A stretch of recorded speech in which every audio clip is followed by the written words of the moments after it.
Hello students, how are you all?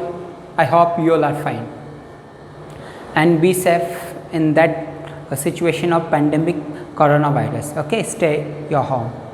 And now we are tackling grammatical topic, that is narration, which you have already studied in 10th class. Okay तो आपने 10th class में भी इसको study कर लिया और ये topic लेने वाले हैं, तो इस टॉपिक को देखते हैं हम और समझने की कोशिश करते हैं। बड़ा टॉपिक है, ठीक है, तो इस टॉपिक को हम देखेंगे किस प्रकार से यह है, कितनी वैसे बड़ा टॉपिक है और देख लेते हैं इसमें क्या क्या है नरेशन के अंदर। तो हम नरेशन की बात करें तो इट हैज़ टू पार्ट्स। कितने पार्ट्स इसमें? 2 पार्ट्स है नरेशन के अंदर। First direct narration and second one is indirect narration. तो first direct narration, second indirect narration. तो पहला तो है डायरेक्ट नरेशन, सेकंड है इनडायरेक्ट नरेशन। डायरेक्ट नरेशन की बात करें तो पहले इसकी डिटेल देख लेते हैं किस प्रकार से है, क्योंकि टॉपिक बड़ा है और काफ़ी यूजफुल टॉपिक है, हमेशा पूछा जाता है, आगे भी पूछा जाएगा, ठीक है ना। Direct narration, the statement of the speaker is written और told without any change is called direct narration. कि क्या कह रहे हैं कि स्टेटमेंट का मीन्स होता है कथन। किसका? स्पीकर का जो कथन है उसको लिखा जाए या बताया जाए बिना किसी चेंज के, बिना किसी परिवर्तन के, जो का त्यों बता दिया जाए, ठीक है, उसको हम डायरेक्ट नरेशन बोलते हैं। इनडायरेक्ट नरेशन, अब इनडायरेक्ट नरेशन क्या होता है? Just opposite of it, okay, इसका बिल्कुल अपोजिट। तो the statement of the speaker is written और टोल्ड विथ चेंजेस। वो स्टेटमेंट या कथन जो स्पीकर का है उसको लिखा जाए या बताया जाए चेंजेस के साथ में, परिवर्तन करने के बाद में, ठीक है ना, उसको हम क्या बोलते हैं? Direct narration. अब एग्जाम में क्या होता है कि हमको डायरेक्ट नरेशन का स्टेटमेंट दिया होता है and we have to change it into indirect narration. तो इनडायरेक्ट नरेशन में कन्वर्ट करने के लिए डायरेक्ट नरेशन के बारे में इंफॉर्मेशन होना जरूरी है। तो देख लेते हैं क्या है इसके बारे में जानकारी। तो direct narration it has 2 part, ठीक है, इसके भी 2 पार्ट है। First one is reporting verb, that is called RV, जिसको हम शॉर्ट फॉर्म में आरवी बोलते हैं, ठीक है, रिपोर्टिंग वर्ब को। और second part is reported speech, और जो सेकंड पार्ट है वो कौन सा है? Reported speech. तो इसको बेटर समझने के लिए हमने एक एग्जाम्पल लिया है। इस एग्जाम्पल के थ्रू हम इसको क्या करेंगे, देखने की कोशिश करेंगे। यहाँ पर लिखा the teacher said the sun is the centre of the solar system. कि क्या कह रहे हैं? टीचर ने कहा। किससे कहा? स्टूडेंट से ही कहा होगा, लेकिन इसमें मेंशन नहीं है, ठीक है। तो टीचर ने कहा है, ठीक है, क्या कहा है? The sun is the centre of the solar system. तो इसके बारे में देख लेते थोड़ी सी जानकारी कि जो आउटर पार्ट होता है रिपोर्टिंग वर्ब, ये हमको इन्फॉर्म करता है, बताता है कि ये स्टेटमेंट जो अंदर है इन्वर्टेड कोमा के अंदर जो स्टेटमेंट है वो किसने कहा है और किससे कहा है, इसकी जो जानकारी देता है वो रिपोर्टिंग वर्ब देती है। तो टीचर ने कहा है, ठीक है, और क्या कहा है? The sun is the centre of the solar system. तो ये स्टेटमेंट है, और जो स्टेटमेंट होता है which comes into inverted comma, जो कि किसके अंदर आता है? इन्वर्टेड कोमा के अंदर आता है। तो इसको हम रिपोर्टेड स्पीच बोलेंगे। थोड़ी सी जानकारी ले लेते हैं रिपोर्टिंग वर्ब और रिपोर्टेड स्पीच के बारे में। तो reporting verb it tells about speaker and the listener. तो जैसा कि मैंने बताया कि ये क्या करता है, हमको जानकारी देता है, बताता है, किसके बारे में बताता है? स्पीकर के बारे में और लिसनर के बारे में, कि कौन तो स्टेटमेंट को बोलने वाला है और कौन सुनने वाला है, किससे कहा गया है। रिपोर्टेड स्पीच की बात करें तो it is the statement which comes into inverted coma. कि रिपोर्टेड स्पीच को ईजी है फाइंड आउट करना। ये स्टेटमेंट हमेशा किस में होता है? इन्वर्टेड कोमा के अंदर।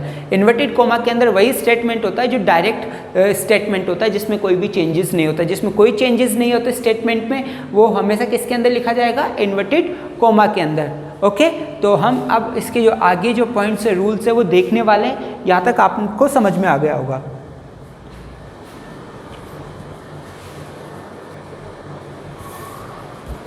यस डियर स्टूडेंट्स, अब हम आगे देखते हैं, हम रूल्स की बात करते हैं कि क्या क्या रूल्स है, कौन कौन से रूल्स है जो हमको ध्यान देने हैं। तो points to be kept in the mind, कि वो कौन से पॉइंट्स है, कौन से रूल्स है जो हमको माइंड में रखने हैं। तो देयर आर 5 चेंजेस।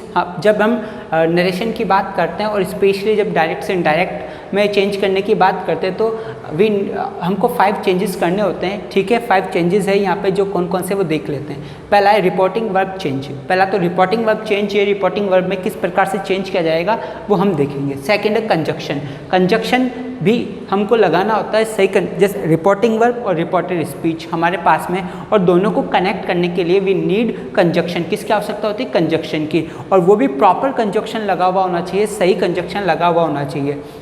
थर्ड है इसमें प्रोनाउन रिलेटेड चेंजेस, कि प्रोनाउन जैसे वहाँ पे कोई नाउन है और वो रिपीट हुआ है तो हम उसको प्रोनाउन में चेंज करेंगे नाउन को, ठीक है, और सही प्रोनाउन हमको लगाना आना चाहिए। सब्जेक्ट की जैसे सब्जेक्टिव प्रोनाउन, ऑब्जेक्ट है तो ऑब्जेक्टिव प्रोनाउन आएगा।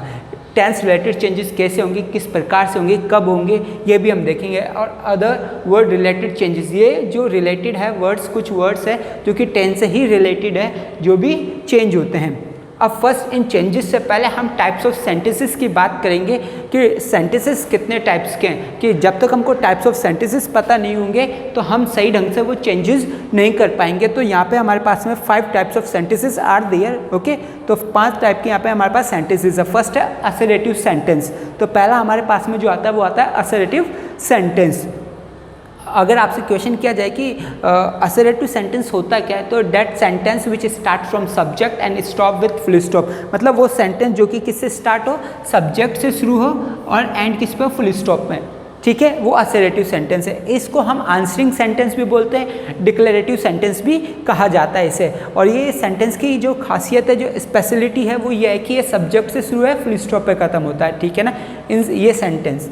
इंटरोगेटिव सेंटेंस की बात करें, इंटरोगेट आपने काफ़ी वर्ड सुना होगा, इंटरोगेशन वर्ड भी आपने सुना होगा, कि काफ़ी मूवी देखी होगी या सीरियल्स देखी होंगी जिसमें इंटरोगेशन वर्ड आपने सुना होगा। तो इंटरोगेशन का मतलब होता है क्वेश्चन करना, आस्क करना, पूछना, पूछताछ, ठीक है। तो इन क्वेश्चन को इन सेंटेंसेस को इजीली रिकॉग्नाइज किया जा सकता है, आइडेंटिफाई किया जाता है, कैसे, क्वेश्चन मार्क देख करके। लास्ट में हमको क्या देखने को मिलता है इसमें, क्वेश्चन मार्क। थर्ड है इम्पेरेटिव सेंटेंसेस। इम्पेरेटिव सेंटेंस की बात करें तो these sentences start with verb first form, verb की फर्स्ट फॉर्म से स्टार्ट होते हैं। इसमें हमको रिक्वेस्ट देखने को मिलती है, एडवाइस होती है, ऑर्डर होता है, ठीक है, और सिंपल सेंटेंस होते हैं, वर्ब से स्टार्ट होते हैं, जैसे कि go, come, sit down, stand up. Negative form में ये डोंट कम, ठीक है, डोंट राइट, डोंट स्टॉप, इस प्रकार के सेंटेंस होते हैं जो कि नेगेटिव फॉर्म के अंदर होते हैं। ऑपरेटिव सेंटेंसेस की बात करें तो ये कौन से सेंटेंस होते हैं, विश वाले, जो जिसमें हम विश करते हैं, कर्स करते हैं, ठीक है, या इसके अलावा जो ब्लेसिंग वाले होते हैं। फॉर एग्जांपल जैसे कि हम बोलते हैं मे गॉड ब्लेस यू, ठीक है, may you get first division, may you be happy forever, कि तुम हमेशा खुश रहो, इस प्रकार के सेंटेंसेस का हम यूज़ करते हैं। इसके अलावा हैप्पी से स्टार्ट होते हैं, happy new year, happy birthday, ठीक है, मैरी से भी स्टार्ट होता है, जैसे मैरी क्रिसमस। इसके अलावा गुड से स्टार्ट होते हैं, good morning, good afternoon, good day, good night, ठीक है। दीज आर द सेंटेंसेस जो ऑपरेटिव सेंटेंसेस के अंदर आते हैं।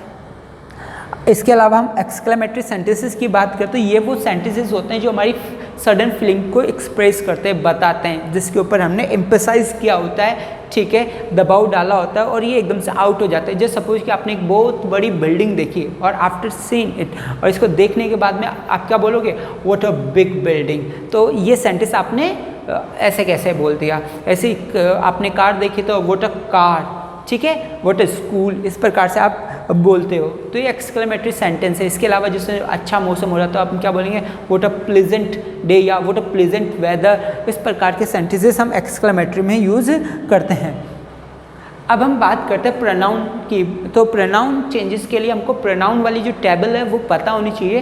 तो हम प्रोनाउन देख लेते हैं कौन कौन से प्रोनाउन है। अगर हम प्रोनाउन टेबल में मैंने पर्सन लिए हैं, जो पर्सनल प्रोनाउन है, ठीक है, उनकी बात करते हैं। पर्सन में अगर बात करें तो first person, second person, third person, 3 categories देखने को मिलेगी। एक तो first person, second person, third person, ठीक है। फर्स्ट पर्सन अगर बात करें यहाँ पे तो ये किस किस फॉर्म में होते हैं, तो सब्जेक्टिव फॉर्म में होते हैं, पजेसिव होता है, ऑब्जेक्टिव होता है, रिफ्लेक्सिव होता है। तो सब्जेक्ट की जगह सब्जेक्टिव फॉर्म आएगी, पजेसिव की जगह पजेसिव आएगा, ऑब्जेक्ट की जगह ऑब्जेक्टिव फॉर्म आएगी, और रिफ्लेक्सिव की जगह रिफ्लेक्सिव आएगी। उसको एम्पैथिक भी बोला जाता है, एम्पैथिक प्रोनाउन भी, जो एम्फसाइज के लिए यूज़ होता है।